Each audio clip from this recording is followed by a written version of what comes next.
মতিচুরের লাড্ডু বানাতে গেলে সবথেকে আগে মনে হয় যে পারফেক্ট বেসন দিয়ে বুন্দিয়া তৈরি করতে পারবো তো। যদি কোনোভাবে বুন্দিয়া চ্যাপটা তৈরি হয়ে যায় তাহলে লাড্ডু কিন্তু একেবারে গন্ডগোল হয়ে পড়ে। আজকের ভিডিওটিতে এইরকম সমস্ত ঝামেলা থেকে আপনাদের সবাইকে রেহাই দিলাম। খুব সহজে দুটো সিক্রেট ট্রিক ফলো করে বেসন ছাড়া, বেসনের তৈরি করা বুন্দিয়া ছাড়া একেবারে এক চান্সেই পারফেক্ট নো ফেল মতিচুর লাড্ডুর রেসিপি শেয়ার করব। আশা করি ভিডিওটা আপনাদের খুব কাজে লাগবে। হ্যালো ফ্রেন্ডস, আপনাদের সবাইকে স্বাগত আমার কুকিং চ্যানেল সোনালি কথায়। ভিডিও ভালো লাগলে এটিকে একটি লাইক, কমেন্ট, শেয়ার করবেন। আর আমার চ্যানেলে নতুন বন্ধু হলে চ্যানেলটিকে সাবস্ক্রাইব করতে ভুলবেন না। তাহলে চলুন শুরু করে নেওয়া যাক। মতিচুর লাড্ডু বানাতে গেলে প্রথমেই আমরা নিয়ে নেব ছোলার ডাল। আমরা যে ডাল বাড়িতে বানিয়ে থাকি সেই ছোলার ডাল নিয়ে নিচ্ছি 1 কাপ।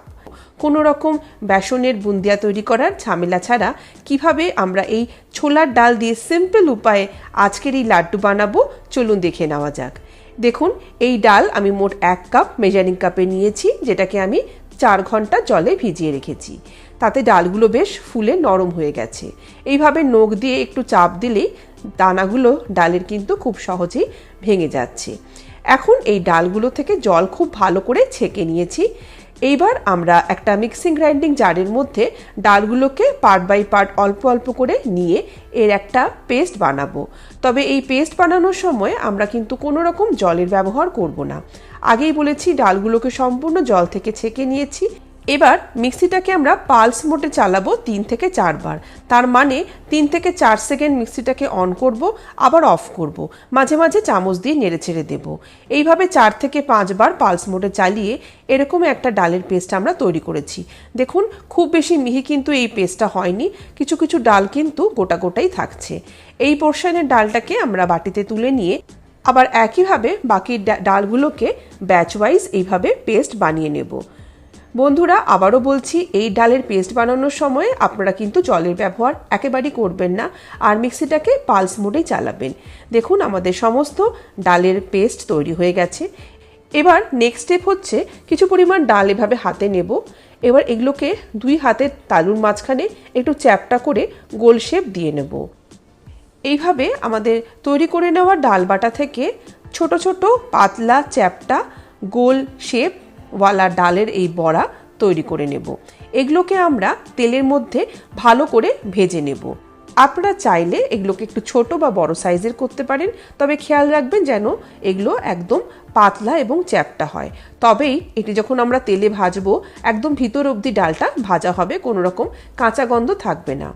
তেল আমি আগে থাকতেই গ্যাসে বসিয়ে রেখেছিলাম। তেলটা যখন মিডিয়াম গরম হবে তখন এই ডালের যে বড়া বলতে পারেন, এই ডালের বড়াগুলোকে তেলের মধ্যে ভাজবার জন্য ছেড়ে দেবো ব্যাচ ওয়াইজ। প্রথমে 7 থেকে 8টা ছেড়েছি তেলের মধ্যে। গ্যাসের ফ্লেমটাকে লোতে রেখে 5 থেকে 6 মিনিট উল্টে পাল্টে ডালগুলোকে ভেজে নিতে হবে। তো ডালের এই বড়া ভাজবার সময় শুধু এটাই খেয়াল রাখবেন যেন এগুলো খুব বেশি লালচে করে না ভাজা হয়, এর যে একটা গোল্ডেন কালার সেটা যেন মেনটেন হয়, অথচ ভিতর অবধি কিন্তু ডাল খুব সুন্দরভাবে ভাজা হতে হবে, যেন কাঁচা না থেকে যায়।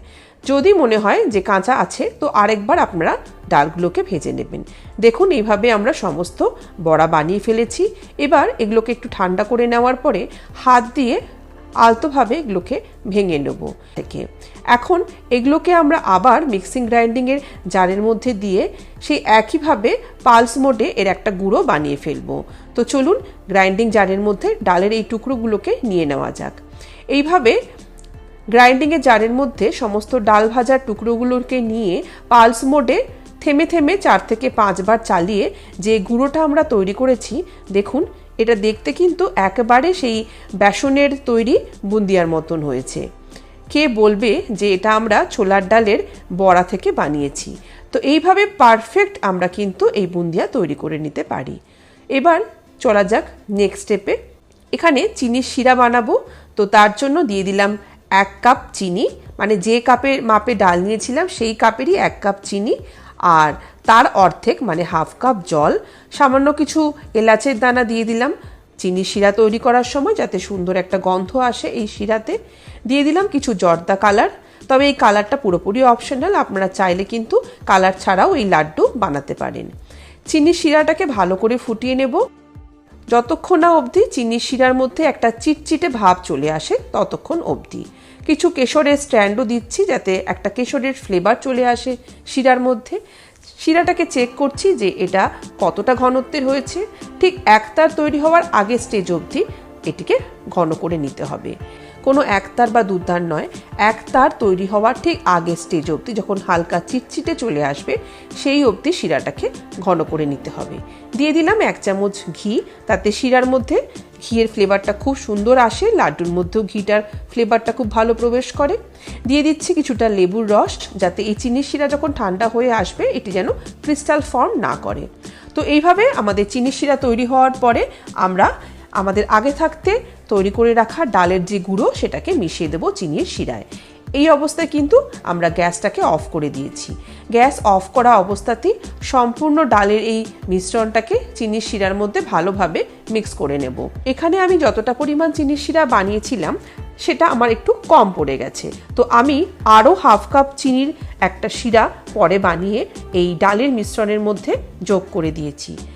আপনারা মোটামুটি 1 কাপ ডালের জন্য 1.5 কাপ চিনির শিরা বানাবেন। ডালের মধ্যে চিনির শিরার পরিমাণটা এমনই হবে যেন সম্পূর্ণ এই ডালের গুঁড়ো চিনির শিরার মধ্যে ডুবে থাকে।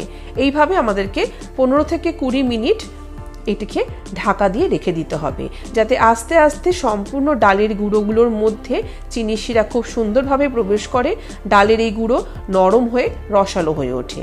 এবার এর মধ্যে দিয়ে দিয়েছি আরও প্রায় 2 চামচের মতো ঘি। ঘিটা পরে এইভাবে মেশালে লাড্ডুর মধ্যে ঘিয়ের ফ্লেভারটা বেশ ভালো লাগে। দেখতেই পাচ্ছেন আমাদের এই মিশ্রণ কিন্তু কতটা সফট আর রসালো হয়ে উঠেছে। এখানে আমি কিছুটা আমন্ড এইভাবে পাতলা পাতলা করে স্লাইস করে কেটে নিয়েছি। আপনারা চাইলে এখানে কাজু বাদাম, পেস্তা বা তরমুজের দানা সেগুলোও দিতে পারেন। এবার কিছু কিছু পরিমাণ মিশ্রণ হাতে নিয়ে লাড্ডুর একটা সুন্দরভাবে শেপ দিয়ে দিচ্ছি। দেখুন আমার একটা মতিচুর লাড্ডু কিন্তু তৈরি হয়ে গেছে। এইভাবে একে একে সমস্ত এই মিশ্রণ থেকে আমরা লাড্ডু বানিয়ে নেব। লাড্ডুগুলো দেখলেই আপনারা বুঝতে পারবেন যে কতটা সুন্দর এগুলো দেখতে হয়েছে।